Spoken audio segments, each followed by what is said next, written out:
Alhamdulillah wassalatu wassalamu ala Rasulillah wa ala alihi washabbihi wasallam. Baik, niat halaman 35 sesi ke-7, niat puasa sunnah boleh di pagi hari.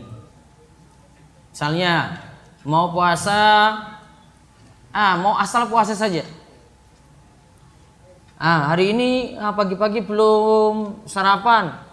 Sudahlah saya lanjut puasa saja. Boleh kalau puasa sunnah boleh di pagi hari. Hadis 657 dari Bulughul Maram. Baca. Dari Aisyah Ummul Mukminin radhiyallahu anha, ia berkata, Nabi Shallallahu alaihi wasallam pernah menemuiku pada suatu hari, lantas beliau berkata, apakah kalian memiliki sesuatu untuk dimakan? Kami pun menjawab, tidak ada. Beliau pun berkata, kalau begitu saya puasa saja sejak sekarang. Kemudian di hari lain beliau menemui kami, lalu kami katakan pada beliau, kami baru saja dihadiahkan hais atau sejenis makanan berisi campuran kurma, samin dan tepung. Lantas Kurma beliau dikoreksi kurma, ya. Samin dan tepung. Lantas beliau bersabda, berikan makanan tersebut padaku, padahal tadi pagi aku sudah berniat puasa. Lalu beliau menyantapnya. Hadis riwayat Muslim.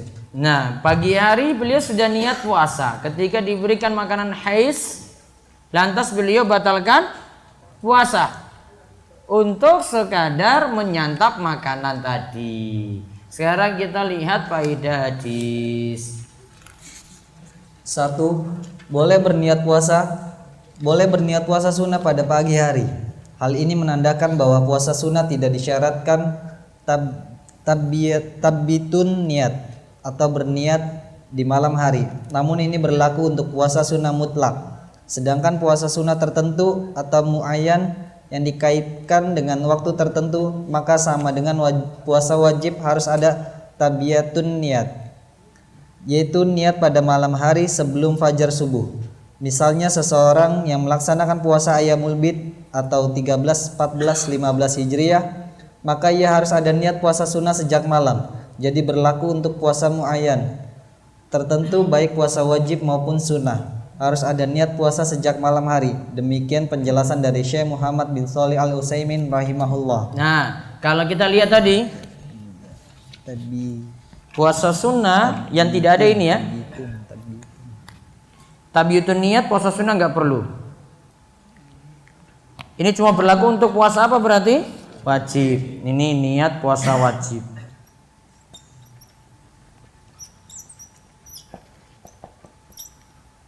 Kalau puasa sunnah tidak perlu pakai tabiut. Namun kalau Syekh Muhammad bin Shalih Al-Utsaimin rinci, kalau ada puasa sunnah harinya tertentu atau puasanya tertentu mesti pakai niat di malam hari. Namun ulama yang lainnya katakan termasuk puasa yang penting sunnah saja, boleh pagi-pagi baru mulai dari niat. Karena memang puasa sunnah sifatnya fleksibel. Mau mulai puasa pagi-pagi ya boleh, mau batalkan puasa juga boleh. Terus 2. Sah jika berniat puasa sunnah mutlak dari pagi hari. Misal dari jam 10 pagi asal sebelumnya tidak melakukan pembatal puasa, diantaranya makan dan minum. Namun pahala yang dicatat adalah dari niat mulai berpuasa, karena setiap amalan itu tergantung pada niatnya dan setiap orang dibalas sesuai dengan apa yang ia niatkan. Lihat penjelasan Syarah Bulughul Maram karya Syekh Muhammad bin Shalih Al-Utsaimin mengenai hadis ini. Nah, di sini menunjukkan kalau puasa sunnah puasa sunnah di sini misalnya kalau mutlak, puasa sunnahnya mutlak pagi hari jam 10 asalkan belum sarapan. Kalau sudah sarapan nggak boleh, ya kan? Sudah ngopi pagi-pagi, wah wes aku puasa, nggak bisa. Kalau baru belum ada apa-apa yang masuk boleh. Terus pahalanya bagaimana? Kan dia mulai dari jam 10. Ya toh? Dia mulai dari jam 10 misalnya. Berarti dihitung pahalanya cuma dari jam 10. Pahalanya. Namun dari sisi kesahan puasanya tetap sah.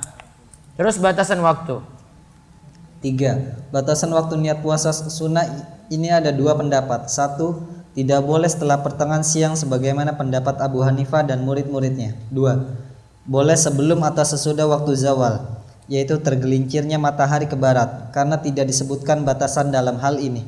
Inilah al-qaul al-jadid, pendapat terbaru dari Imam Syafi'i dan jadi pegangan Imam Ahmad. Nabi Shallallahu Alaihi Wasallam. Nah, sudah. Yang di bawahnya itu nomor 4. Nanti ada penomoran keliru di sini. Batasan waktu niat puasa sunnah, ada yang katakan tidak boleh setelah pertengahan siang. Kalau sudah pertengahan siang nggak boleh. Dan ada yang katakan boleh sebelum atau sudah zawal. Ini jadi pendapat yang terbaru dari Imam Syafi'i dan jadi pegangan Imam Ahmad. Jadi baiknya sebelum zuhur niat tadi ada. Kalau sudah zuhur para ulama beda pendapat. Berarti niatnya sebelum zuhur itu lebih bagus. Terus yang keempat, di bawahnya itu nomor 4 ya, penomorannya saja sini. Nabi Shallallahu Alaihi Wasallam boleh memakan hadiah. Adapun sedekah tidak halal bagi beliau. Nabi Shallallahu Alaihi Wasallam boleh makan hadiah. Kalau sedekah tidak boleh. Beda ya, hadiah dengan sedekah beda ya.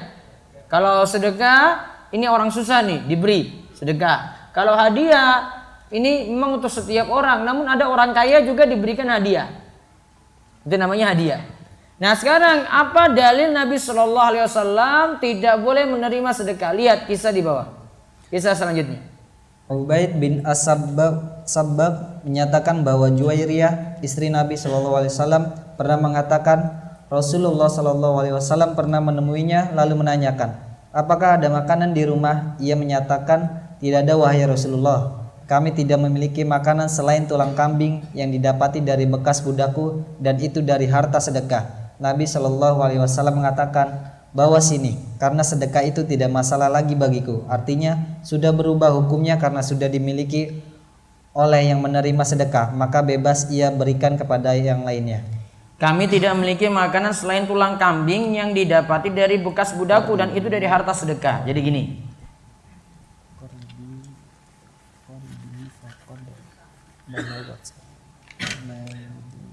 Ini kan budaknya Juwairiyah.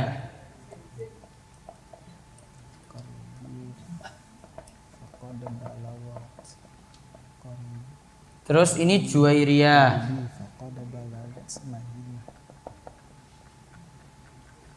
Terus ini Rasul Shallallahu Alaihi Wasallam. Lihat ya status hartanya ya. Dari budak Juwairiyah ini sedekah. Apa tadi bentuknya tadi? Tulang kambing. Tulang kambing. Ya Allah cuma dikasih tulang. Apa ini kalau masakan sekarang apa namanya? Nah, tulang kambing aja toh. Nah, terus sedekah ini kan awalnya dari sedekah toh.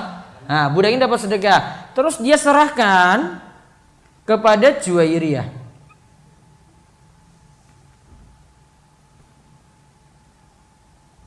Ya, ini serahkan kepada Juwairiyah. Terus Juwairiyah serahkan pada Rasulullah Sallallahu Alaihi Wasallam. Nah ini sedekah ketika serahkan ke Juwairiyah ini statusnya hadiah. Maka ke Rasulullah tidak masalah. Dari si budak ini masih sedekah. Namun kalau dia berikan ke sini kan bukan sedekah ini. Dikasih hadiah, ini saya dapat tulang kambing sedekah, namun saya kasih hadiah untuk kamu saja. Berarti sudah berubah bentuk, berubah status. Statusnya dari sedekah ubah jadi apa?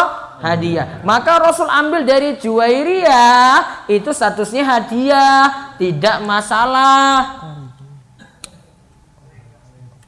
Karena sudah berubah kepemilikan. Iya toh?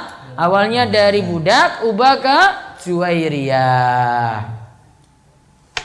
Ini sama statusnya kalau saya ubah sini ya.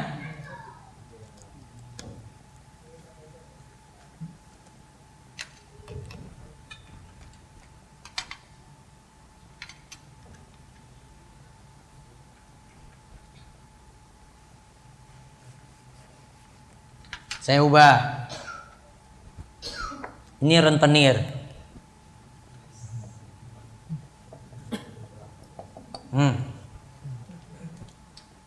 Riba mboten? Riba. Haram enggak gajinya? Haram. Terus dia traktir. Ini traktir ya. Traktir si A. Ini traktir. Berarti statusnya hadiah toh? Nah, sudah berubah, pindah orang nih. Kepemilikannya beda sekarang. Maka statusnya jadi berubah. Yang ini haram, yang ini berubah jadi halal.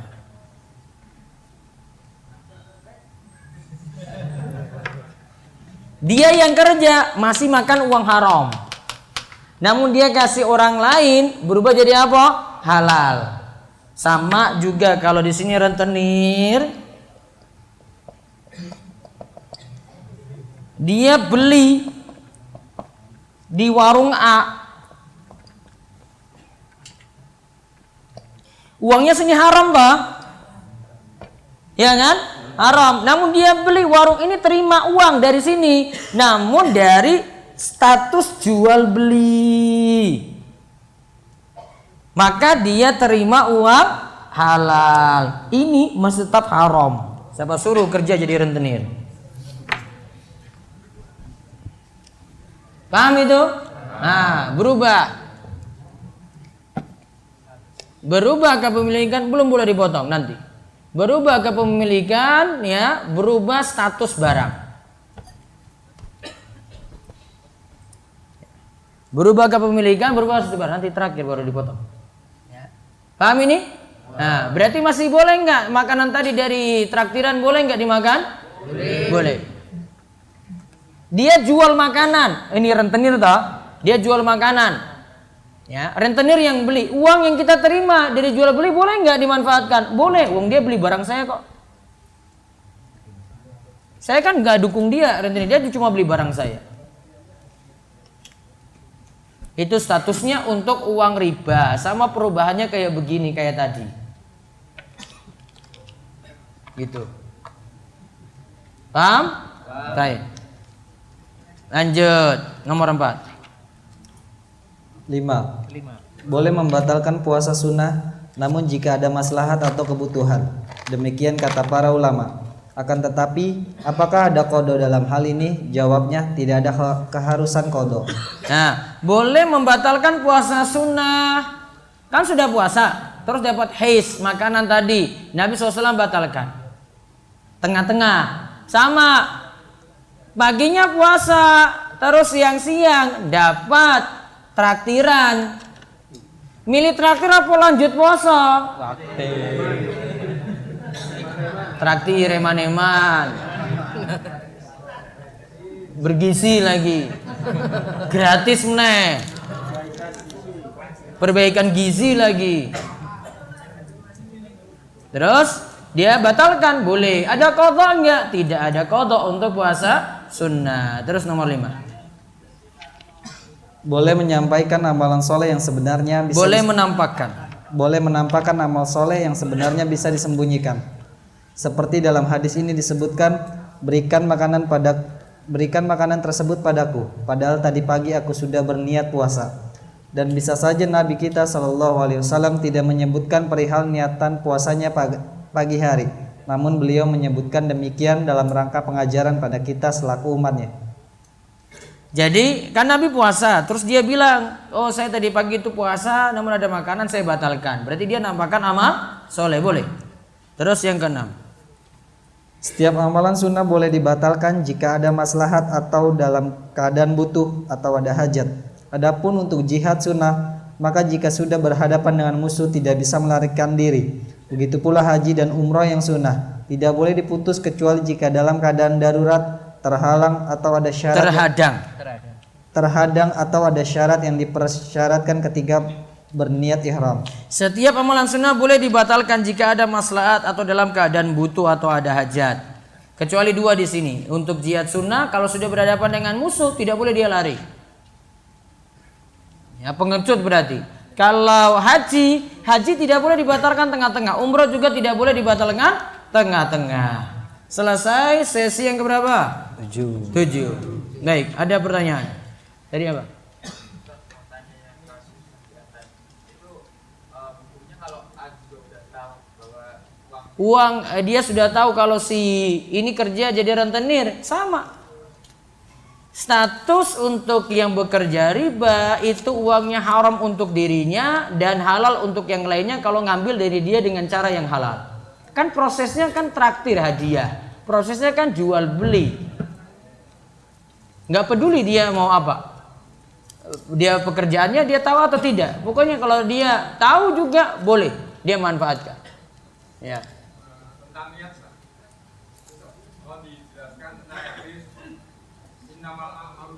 Innamal a'malu binniyat wa innamal likulli imri'in ma nawa. Itu hubungannya dengan ikhlas. Hubungannya dengan ikhlas, setiap amalan tergantung pada niat dan setiap orang akan mendapatkan apa yang ia niatkan. Nah, pada kalimat yang kedua, setiap orang akan mendapatkan apa yang ia niatkan. Kalau dia niatkan ikhlas dapat ganjaran, kalau niatnya tidak ikhlas dapat dosa. Ada hubungannya dengan niat dan juga tadi itu niat yang ikhlasnya di mana? Yang mana? Dari niat yang tidak dilafalkan atau dikatakan dalam Oh, niat itu ada dua macam. Ada niat yang dari sisi pembahasan itu niat kepada siapa kita tuju. Ada dari niat yang namanya niat amalan. Jadi niat ada dua macam.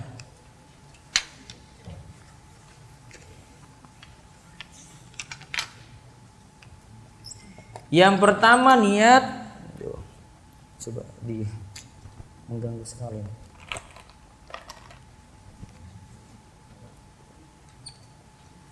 Yang pertama niat siapa yang kita tuju, namanya ma'mul lahu.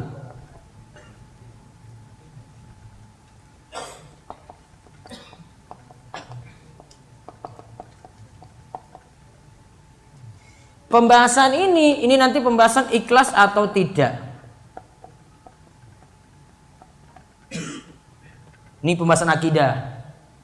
Namun ada namanya niat amal. Niat amal itu tadi niat cukup dalam hati. Nah ini.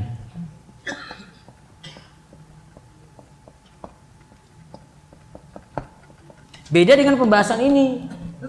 Kalau pembahasan fikih baru seputar ini. Kalau ini ma'mulahu, ini pembahasan akidah. Niatnya harus ikhlas. Itu enggak dibahas dalam masalah fikih. Gitu. Untuk melahirkan ikhlasnya berarti dia harus tahu bahwasanya amalannya hanya diterima kalau dia ikhlas pada Allah dari orangnya.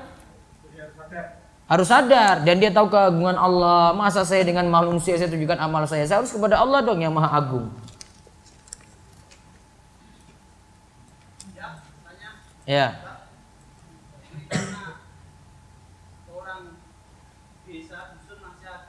Orang desa atau dusun masih ada. Kirim doa orang meninggal. Biasa menyembelih kambing. Dibagi-bagi.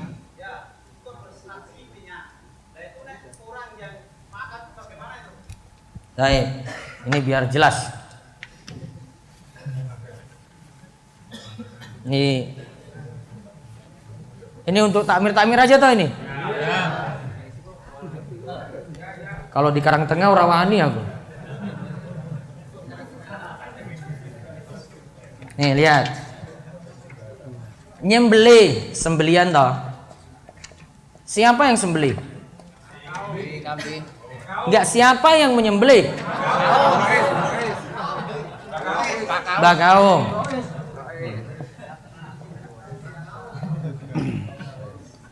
Mbah Roy sholat apa mboten? Sholat.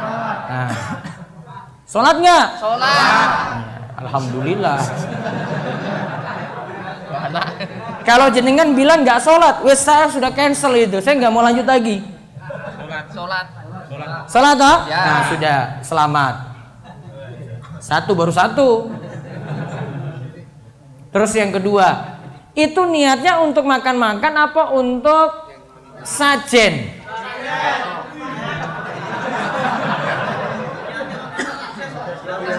Sajennya maksudnya gimana tadi?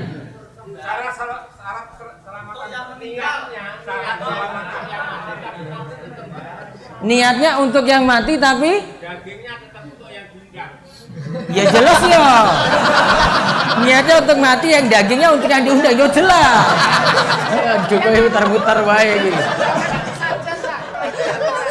Gini, yang saya maksud sajen ini gini. Biar samakan persepsi. Saya itu maksudkan sajen begini. Kalau saya sembelian ini saya potong kambing, terus saya labuhkan ke laut selatan. Nah itu kalau saya syirik.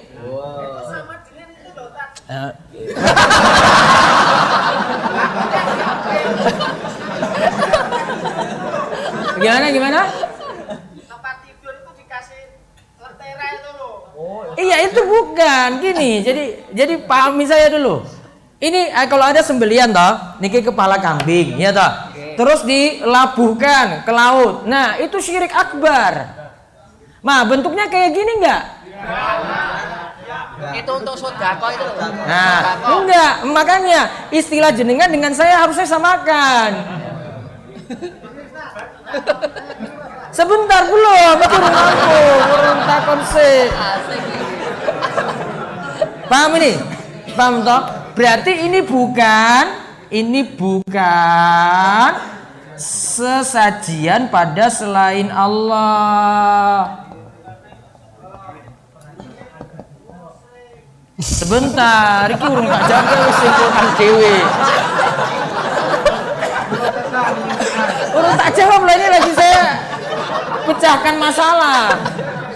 Iya toh? Nah, ini kalau bukan untuk sajian, ini boleh. Untuk makan-makan nggak berarti? Ya. Makan-makan. Nah, untuk makan-makan. Sebentar. Tak jawab toh. Makan-makan toh. Namun apa?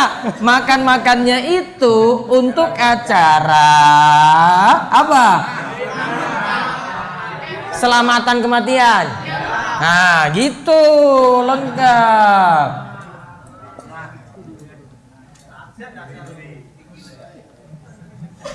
Kalau untuk acaranya cuma makan-makan saja boleh. Iya, untuk selamatan toh. Iya, ini toh. Ini namanya bid'ah.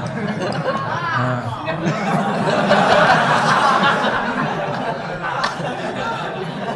Sudah. Ini masalah lo ini lo. Bukan ininya, bukan ininya, bukan ini. Ini lo yang ini lo. Acaranya ini karena jenengan khususkan untuk. Nah, sekarang jenengan tanyakan sembeliannya ini halal apa mboten? Halal. Nah, sekarang dirinci karena ini kaitannya dengan acara ini.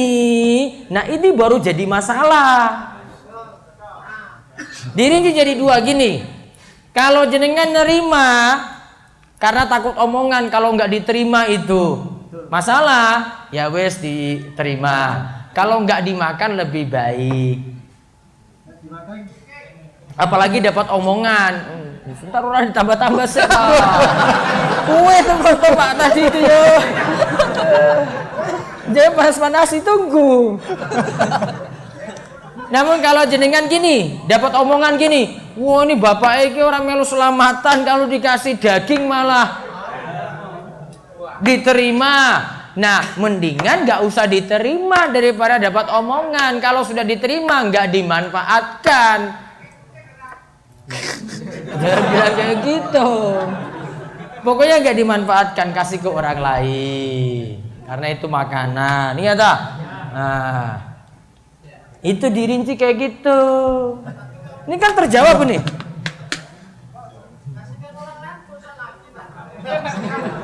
Itu kasihkan orang lain. Itu kayak tadi saya cerita itu loh. Ini dapat haram, yang ini pindah jadi boleh untuk dia. Ngelah menaiki mau gitu.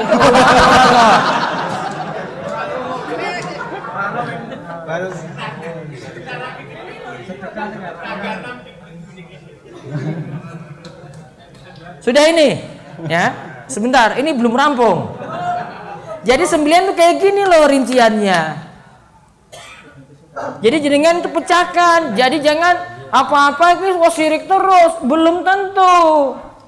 Pecahkan dulu. Oh iki apa? Makanya samakan persepsi, saya butuh rincian. Ini loh dirinci kayak gini loh. Nah, ini kan jelas.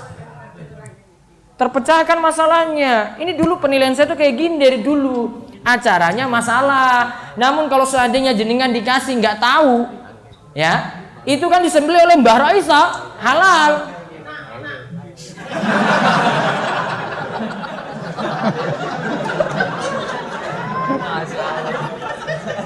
Apa? Bid'ahnya yang menjadi masalah tadi, tolong dijelaskan kejelasan hukumnya.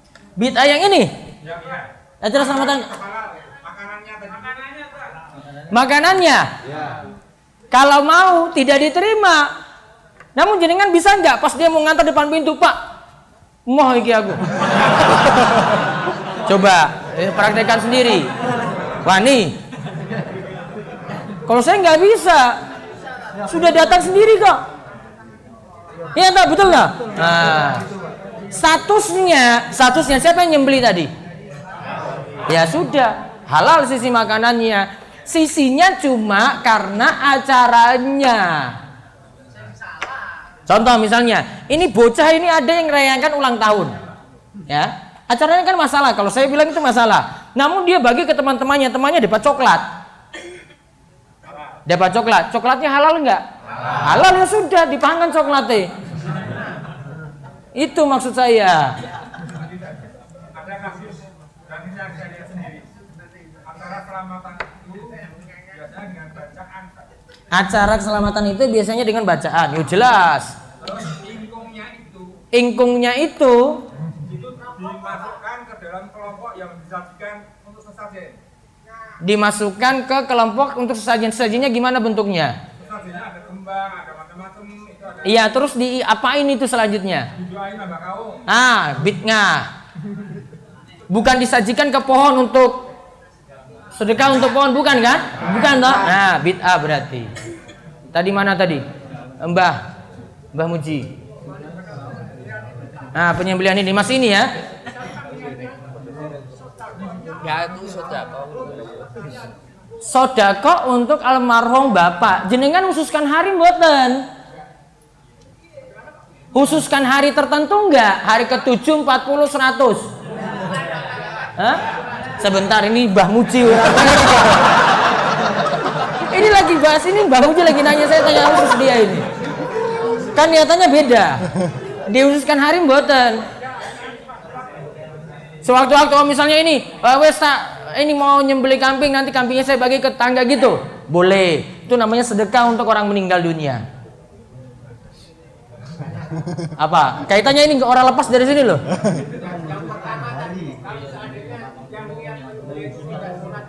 Nah, kalau yang ini nyembeli nggak sholat, ya wes masalah. Mbah Roisnya ora sholat, terus mimpin acara Labuan misalnya, wah saya nggak mau. Gitu. Kan makanya saya dari sini dulu ini. Biar tahu hukum selanjutnya. Kalau yang dari sini wes masalah, ya. Misalnya Mbah Rois, Mbah Kaume ora sholat, ya ngapain diterima? Wes ora sholat. Syarat menyembelih harus sholat. Saya sudah pernah jelaskan pas kurban toh. Biasanya penyembelihan hewan kurban tersebut, ayam kambing itu biasanya bakal terus itu doanya atau diserahkan dulu ke sesuatu yang tidak nampak. Contohnya umpamanya dengan agen cowok agen untuk uri sesuatu yang disebut itu bukan Allah.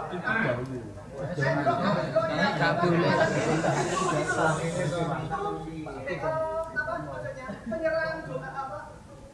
Sesaji tadi dari kepala kambing ditaruh di atas nasi Tumpeng. nasi uduk. Nasi uduk. Kemudian didoakan seperti itu, diserahkan dulu ke tempat-tempat yang Enggak, proses penyembeliannya pakai apa dia baca? apanya? Proses penyembelian. Kalau proses penyembelihan memang mungkin ya dia sholat. Iya, baca apa dia? Bismillah enggak? Ada basmalah. Ah, sudah berarti selesai. Sudah. Di kenduri itu tadi Ustaz. Di kenduri itu bid'ah, bukan syirik. Tetapi hewan yang disajikan tadi termasuk halal gitu ya. Halal dari sisi hukum halal. Intinya pertanyaan seperti itu. Nah, jadi saya tanya, yang nyembeli Mbak Rois toh? Mbak Rois baca bismillah enggak? Nah, kecuali kalau dengan nama Nyi Roro Kidul. Oh, haram. Itu gampang ya, itu sisi hukumnya. Paham ya? Nah, masih nyambung dengan ini enggak? Kalau pertanyaan baru enggak boleh. Nah, terus.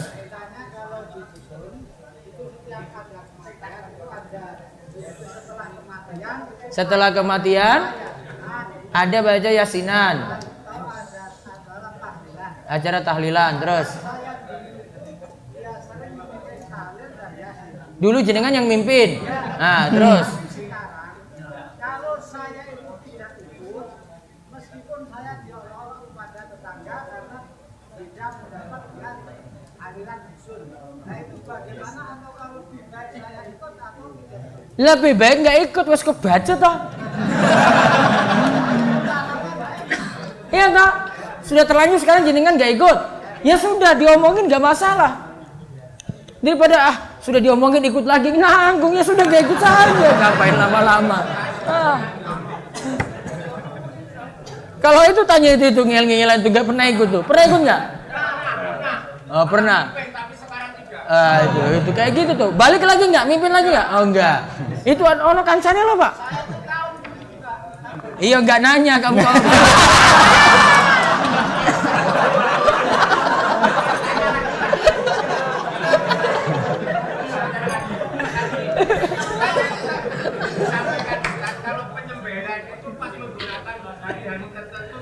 Bid'ah karena pakai hari tertentu.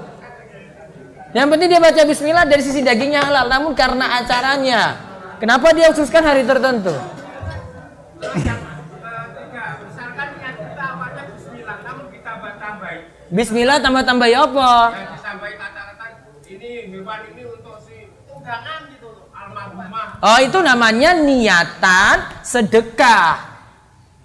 Bukan dari sisi ini nanti sembeliannya untuk Nyi Roro Kidul kayak saya tadi, bukan. Beda. Awalnya kita bismillah tadi ya. Kuncinya pada bismillah, baca bismillah enggak? Gitu dipecahkan dong kayak gini. Jadi terjawab. Jadi apa-apa orang syirik-syirik terus. Iya, tidak kafir-kafir terus, kasihan Mbah Rois. Kalau saya bilang kafir-kafir, dari dulu saya sudah kafirkan jenengan itu. Tidak tobat-tobat terus gitu. Berarti kue kafirkan itu? Oh. Bentar, saya jawab dulu sedikit, baru break. Bagaimana doa berbuka puasa menurut tuntunan yang benar? Nanti ada, ini belum masuk buka puasa. Ustaz, kalau misalnya kita sudah puasa Daud, apakah kita masih boleh puasa mutlak? Puasa Daud sudah paling maksimal, nggak bisa tambah lagi, puasa lain nggak boleh. Sudah paling maksimal. Nah ini Mbak Rois lagi nih. Di tempat kami di malam Idul Fitri, Rois menerima sedekah. Mana Mbak Rois sudah ini, suruh keluar tuh Mbak Rois juga. Di tempat kami di malam Idul Fitri, Roisnya itu tadi ya Mbak Rois ini. Ini yang lain ini paham nggak Mbak Rois? Mbak Rois itu yang biasanya mimpin yasinan. Nah itu ya. Menerima sedekah dari warga yang dinamakan fitrah, dan karena Rois tersebut tidak mau menerima uang yang terkumpul dari acara tersebut, uang tersebut dimasukkan ke dalam kas masjid. Bagaimana hukumnya jika digunakan untuk kegiatan masjid? Yang pertama, Mbak Roisnya sugih apa enggak? Miskin?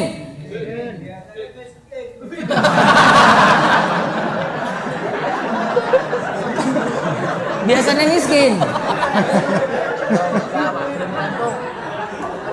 Kalau miskin dia terima, namun ini bukan istilahnya, ya memang istilah orang desa fitrah, namanya sodako, namun biasanya disebut fitrah, masih boleh dia terima. Kalau dia itu sugih berarti maksudnya diberikan hadiah, masih boleh dia terima. Namun masalahnya bukan ini saya kritik, gini, sebagian tempat itu semua zakat fitrah itu dikumpulkan, ya dah, dikumpulkan dalam bentuk uang, terus Mbak Rois itu dikasih semuanya. Ya, padahal dia sugih. Nah, sudah paham toh Mbak Roisnya siapa? Nah. Yang ini yang warga yang beri ini miskin, ini yang ini kaya raya. Itu Mbak Rois nerima harta haram. Karena dia tidak berhak. Paham ini? Masa yang ini yang miskin tetap miskin saja. Harusnya kan ini harta dari barois zakatnya, zakat fitrah misalnya ya. Ya dia yang dapat, numpuk semua ke yang miskin dong. Saya belum tahu maksud sampai saat ini itu maksudnya apa yang diserahkan kepada orang kaya. Dia tambah makmur terus, fitrah ngumpul di dia terus coba. Mau penghargaan, dia bukan orang yang berat nerima zakat fitrah. Iya kan? Ya. Sudah paham tuh yang saya maksud? Sudah. Nah, ada sudah paham, panggang kok.